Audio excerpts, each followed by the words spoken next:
Seyitan to talk about an introduction to AR, VR, and XR. So everyone, welcome Seyitan. Thank you. Thank you for the intro. My name is Seyitan. I actually just finished at GPDA. Sorry, getting a call, that's bad. I finished at GPDA just a couple months ago. It's almost a year now. I was in global business and digital art, so it was a really interesting program. I got to explore stuff like this, and that's actually why I'm here to talk to you today. Just because I really like what the team's doing here with the gallery and how they're trying to get people to create more in different mediums. So this is an introduction to VR, AR, XR, how to be an enthusiast like myself. And I'm gonna get started with some definitions. So I wanna introduce you to the reality-virtuality continuum. This is basically just a spectrum of where AR and VR technologies fall across the spectrum. So on one side we have the real, and the other side we have completely virtual. So this is what we see right now. And then that's when you're looking at your computer screen. So the AR and VR apps and concepts and devices fall in this spectrum of where in the real side, towards the real side, you're augmenting the real world. You're augmenting the real world with digital assets and interacting and understanding what's going on in the real world. But in the virtual side, you're sort of immersing yourself in a complete virtual environment. Pretty straightforward, right? Okay, so then you're going to see thousands of terms like this. And you're going to be like, whoa, there's a lot of terms. Virtual reality, augmented reality, mixed reality, spatial computing, extended reality. It's like, these are all different terms people use to talk about sort of that spectrum of AR to VR. Everyone knows AR to VR mostly because it's popular. But other people, like Microsoft uses mixed reality, which is kind of confusing, which they're trying to say, oh, we mixed virtual and real, I don't know. Spatial computing is another company called Magic Leap that developed that, where they claim their devices understands what's going on, etc. But for short, everyone in the industry or the community says XR. So I'm gonna say XR quite often, because XR just means extended reality. So to get started as an enthusiast, the first thing you want to do is get excited. And how I got excited was, I mean, I can't tell you how to get excited, but how I got excited was, I sort of just, it's like a dream of mine, like watching sci-fi movies. You kind of like fall in love with like the floating interfaces, Iron Man's Jarvis. It just understands you. It's like, I want to live in a world where my computer like follows me and like thinks with me. I don't know, like that's what I feel, right? But something that I want to point out here that really got me excited was when I saw this concept from the company, I mentioned it before, called Magic Leap. They came up with this concept called the Magicverse, where they had like a really, really detailed paper and like point of view about how the world in the future is going to have different layers of reality to the virtual spectrum, where there's going to be like a pipeline of virtual world embedded in the real world. So there's going to be like this connected computing where like this wall knows it's there, and there's like a digital version of this wall, and it's really cool. So that kind of stuff got me really excited. Another thing got me really excited is kind of like around the Jarvis concept of the brain-computer interfaces. It's like you can think something and it's happening, right? So I was just obsessed with AR, VR, mostly AR, augmented reality, because I wanted to see this technology have utility in my life right away. But VR is a really, really good place to get started to understand how to design interactions. So yeah, so that's step one, get excited. Oh, I was gonna show this. This is another clip. I can't show the whole thing, but it's a clip from an artist, I forgot their name. I can send this deck out to afterwards if you guys want. They basically imagine this dystopian world where, you know how you have pop-up ads on your browser? This is like in your life. So it's a really interesting world. This is close to the Magicverse concept where this is someone's like point of view. And I don't want that to happen, so that's also why I like this concept. Let's switch it. Also, I want to show you some projects I did that got me excited about VR. Something I did in final year of university, I was on Katrina's team actually, where she? Oh, right. We did something called Flood VR. We essentially made like a VR experience in the web where you can, we built all the assets ourselves. Well, I mean, we use prefabs, but we put it in the right places because we're cool. And we did it so you can like sort of imagine what a flood scenario would be like. We whipped that up really quickly, but it was like really easy to do. And I'm actually going to show how to do that because I think knowing how to do VR in the web is really cool for someone who's just getting into it. It's like wanting to get into digital art and like you open up GIMP or something free and easy to get started with.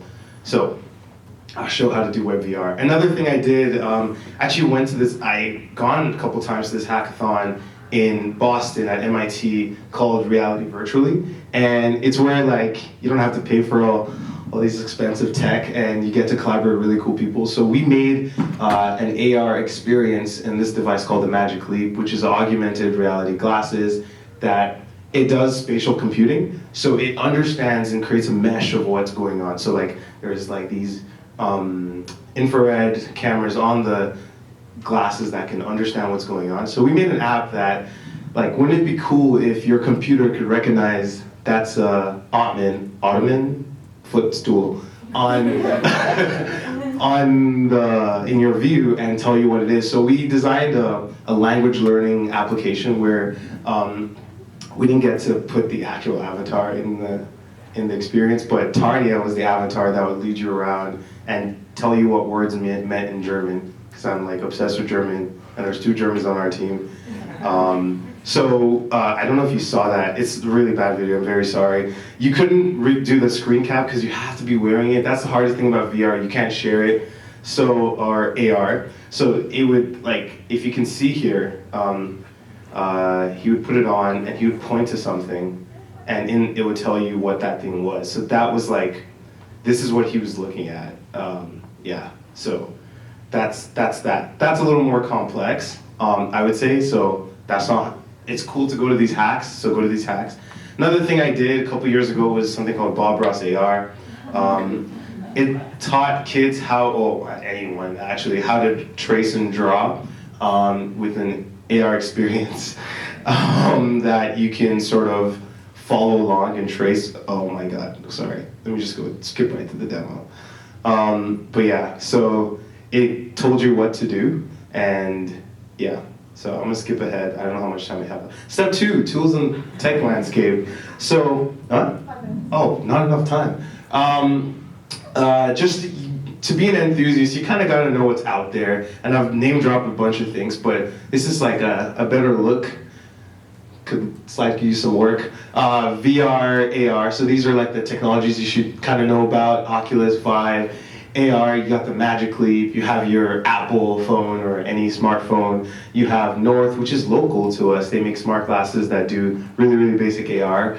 And you have your technologies, Unity, WebVR. 3D modeling, important, because that's where you get your free graphics and 3D models from, Poly. And yeah, step 3, how to create XR. So I thought it'd be really cool today to do a walkthrough of how you can get your own VR experiences set up.